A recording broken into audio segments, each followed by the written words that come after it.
বন্ধুরা, জানেন কি কমিশনের মুখের ওপর চাকরি ফেরালেন কতজন সফল চাকরি প্রার্থী? কেন এই প্রবণতা?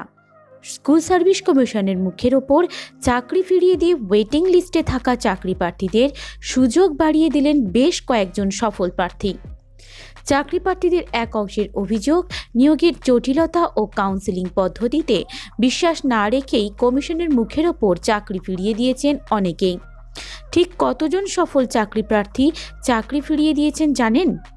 কমিশন সূত্রের খবর, সরকারি সাহায্যপ্রাপ্ত ও পোষিত স্কুলের নবম ও দশম শ্রেণীতে শিক্ষক নিয়োগের কাউন্সেলিংয়ের সুপারিশপত্র নেননি 1086 জন সফল চাকরি প্রার্থী। লিখিতভাবে চাকরি নিতে অস্বীকার করেছেন 141 জন। বিকাশ ভবন সূত্রের খবর, যারা কাউন্সেলিংয়ে আসেননি অথবা চাকরি ফিরিয়ে দিয়েছেন তাদের অধিকাংশই উচ্চ মাধ্যমিক স্তরে চাকরি পেয়ে গিয়েছেন।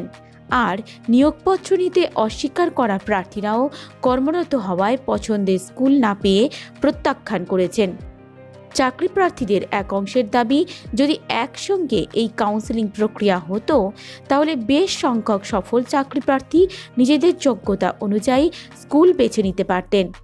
নবম দশমে সফল হওয়া বহু প্রার্থী উচ্চ মাধ্যমিক স্তরেও নিজেদের যোগ্যতা প্রমাণ করেছেন। ফলে উভয় ক্ষেত্রে সফল হওয়া প্রার্থীদের কাউন্সেলিং আগেই করিয়ে নেওয়া গেলে শূন্যপদ দখল করে রাখার প্রবণতা অনেকটাই কমিয়ে আনা সম্ভব হতো। ফলে বেশি মাত্রায় সুযোগ পেতেন তালিকায় পেছনে থাকা চাকরি প্রার্থীরাও।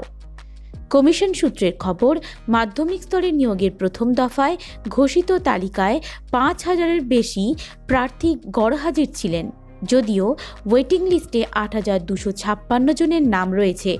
উচ্চ মাধ্যমিকে শিক্ষক নিয়োগের ক্ষেত্রে শূন্যপদ ছিল 5200। তার মধ্যে প্রথম দফায় 4196 জন সফল প্রার্থীর তালিকা প্রকাশিত হয়েছিল। তবে তা থেকেও 260 জন কাউন্সেলিংয়ের পর চাকরিতে যোগ দেননি। ফলে পড়ে থাকা এই শূন্যপদগুলিতে অবিলম্বে কাউন্সেলিংয়ের দাবি তুলেছেন চাকরি প্রার্থীদের এক অংশ। তো বন্ধুরা, এই ছিল আজ বিকেলের একটি খবর।